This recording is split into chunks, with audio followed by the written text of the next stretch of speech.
As Kobe attempted to finish his drink in one gulp, Aiden grabbed his hand and urged him to drink in moderation, warning that he would end up sick if he continued like this. Kobe looked at him in surprise, unsure of how to respond. However, one of their friends didn't appreciate Aiden's interference and told him to let Kobe enjoy himself. Another friend, sitting beside them, asked him in disbelief if he even considered himself a friend after saying that. Laughing, the friend proudly declared that of course, they were friends. Aiden then explained that if Kobe got drunk, he would be the one to suffer, since he would have to take him home. Amused, the friend suggested they should all head to Kobe's house for a second round instead. Annoyed and slightly drunk, Kobe sarcastically asked his friend if they even had permission from the landlord to host such a party. Another friend, confused, questioned Kobe, reminding him that he was the owner of the house. Their banter left the entire group laughing, and the lively conversation soon resumed.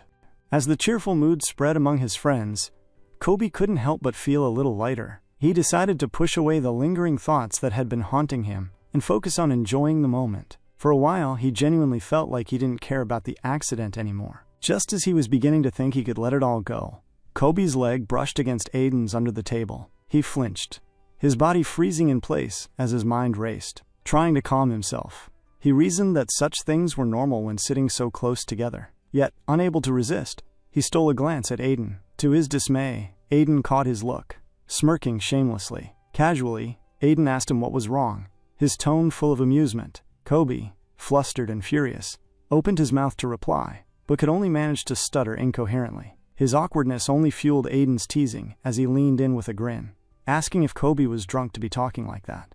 Kobe's face turned bright red, and he quickly averted his gaze, wondering how long Aiden had been watching him. Before Kobe could fully collect his thoughts, Aiden suddenly stood up, preparing to leave. Startled, Kobe asked where he was going. Aiden casually excused himself, saying he was stepping outside to smoke. As Aiden smoked alone in the empty alley, his thoughts churned. He wondered if his teasing had gone too far. Yet when he recalled Kobe's flustered reaction, he couldn't help but grin. It had been far too entertaining. No matter how much Kobe tried to act indifferent, Aiden could tell he was still conscious of the kiss. A complicated emotion flickered in Aiden's eyes as his mind drifted back to that moment. Kobe's reddened face when they kissed. Aiden clenched his teeth, trying to push the memory away. He told himself he needed to stop thinking like this. There was no point, and it would be better to let it go. Just as he resolved to drop the matter, Kobe's voice startled him. Turning around, he saw Kobe standing there. Kobe asked why he was smoking when he had told him before that he'd quit. Aiden was surprised he hadn't expected Kobe to follow him outside. Quickly recovering, he grinned and asked in a teasing tone why Kobe had come out if he didn't even smoke. Kobe's gaze lingered on Aiden for a moment, but unable to find the right words, he quickly shifted his eyes away. After a brief silence, he finally admitted that he didn't know why he had followed him outside. Kobe's face, now flushed with embarrassment, looked just like it had during their first kiss, blushing and unexpectedly alluring. Seeing that expression, something shifted in Aiden's gaze. Unable to hold himself back any longer, he leaned down and kissed Kobe. This time, Kobe didn't hesitate. He kissed him back, his actions matching Aiden's intensity. When they pulled away after a fleeting moment, their eyes met, and without a word, they understood one another. Their gazes conveyed what neither of them could put into words. Once again, Aiden leaned down, capturing Kobe's lips in a deeper, more intense kiss. The alley, though dimly lit and hidden, was still open to passersby. Kobe couldn't stop the thought that they must be out of their minds to be doing this out in the open. Yet the world around them seemed to disappear. When they finally pulled apart, both were silent for a moment, their breathing heavy and uneven. Kobe, his face still flushed, muttered that Aiden smelled of cigarettes. Aiden smirked and replied that he hadn't been able to quit because of someone. Kobe blinked, confused by the remark at first. But as the meaning sank in, he lowered his head, regretting how he had misunderstood Aiden. In that quiet moment, Kobe realized that it wasn't that Aiden didn't care about what had happened between them. Just like him, Aiden had been equally unsettled and affected by their kiss.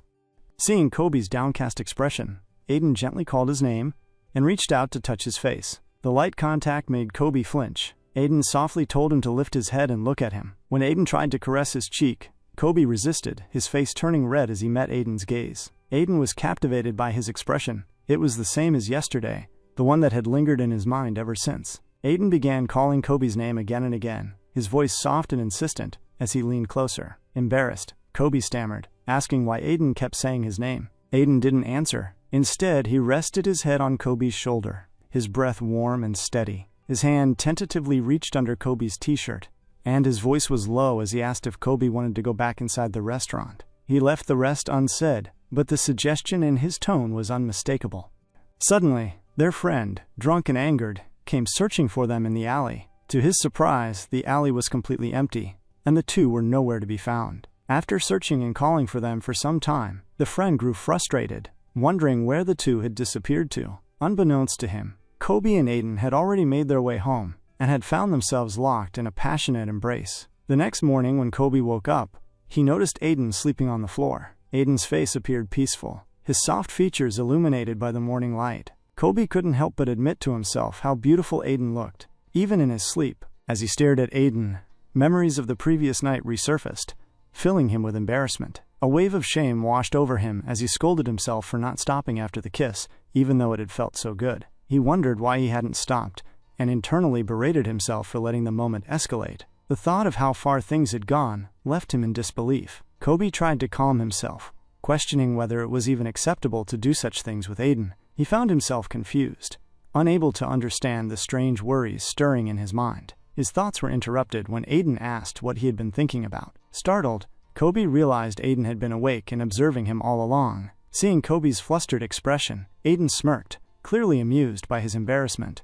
Suddenly, Aiden reached for Kobe and pulled him down. Kobe thought Aiden was insane as he landed awkwardly on top of him, leaving them in a tense and uncomfortable position. Aiden asked Kobe whether he regretted what had happened between them the previous day. Kobe didn't answer, his face reflecting a complicated mix of emotions. After a moment of hesitation, he gathered his courage and asked Aiden if he liked him. The silence that followed felt like an eternity. Then Aiden began laughing, dismissing the question as nonsense. He told Kobe that feelings weren't necessary to kiss or be intimate with someone. Kobe thought Aiden's words were wrong, but deep down, he realized he shared the same sentiment. With a teasing smirk, Aiden pointed out that Kobe had a hickey on his neck. Mortified, Kobe hit Aiden in embarrassment. Annoyed and unwilling to deal with Aiden any longer, he stormed off to take a shower. Aiden silently watched him leave, his expression unreadable. What Kobe didn't realize was that Aiden's emotions were far more complex than he let on, and the situation was driving him to the brink of madness.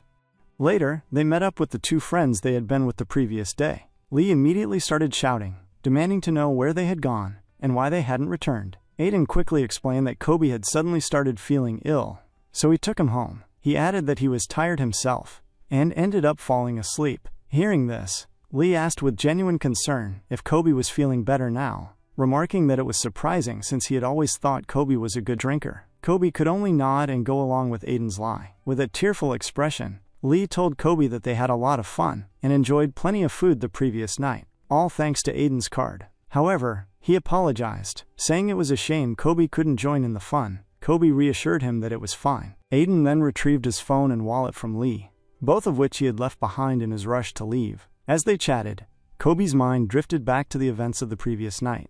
He knew it wasn't an illness that had made them leave, but rather the intimate moments they had spent together afterward. Suddenly, Aiden's words from the night before echoed in his mind that they should settle for just touching each other for today. The phrase lingered in Kobe's thoughts, and he couldn't help but wonder what Aiden had meant by today. Did it imply there would be a next time? Thinking about everything, Kobe couldn't help but stare at Aiden. Throughout the entire outing, his gaze lingered on Aiden, unwavering and intense. Aiden, clearly aware of Kobe's constant attention, tried to act indifferent, but it was becoming increasingly difficult for him to focus. Unable to handle it any longer, Aiden suddenly grabbed Kobe's arm and asked him to step outside for a moment. Startled by Aiden's abrupt behavior, Kobe hesitated but eventually followed him. Aiden led him into a washroom stall, his expression unreadable, and demanded to know what Kobe wanted. Kobe, flustered by how close Aiden was, stammered that he didn't know. Aiden smirked, leaning in slightly, as he asked why Kobe had been staring at him so intently. Kobe tried to deny it, but his reaction only made Aiden step even closer. Feeling trapped, Kobe complained that the stall was too narrow and that he wanted to leave, his flustered expression betraying his discomfort. Aiden, amused by Kobe's reaction, began teasing him further, his touches light but deliberate. He thought to himself that he must have lost his mind because Kobe had never looked so irresistibly cute. As they became lost in the moment, their friends entered the washroom, calling out to look for them. Though their voices were just outside, Aiden didn't stop, his teasing continuing. Overwhelmed, Kobe began to cry, and begged Aiden to stop. Realizing he had gone too far, Aiden pulled back immediately, his expression softening. He apologized sincerely, admitting that he had crossed the line. He told Kobe that if he wanted to get back at him, he could do the same. Hearing this, Kobe's embarrassment turned into anger. He hit Aiden hard, his frustration boiling over, and stormed out of the stall, leaving Aiden behind in shock and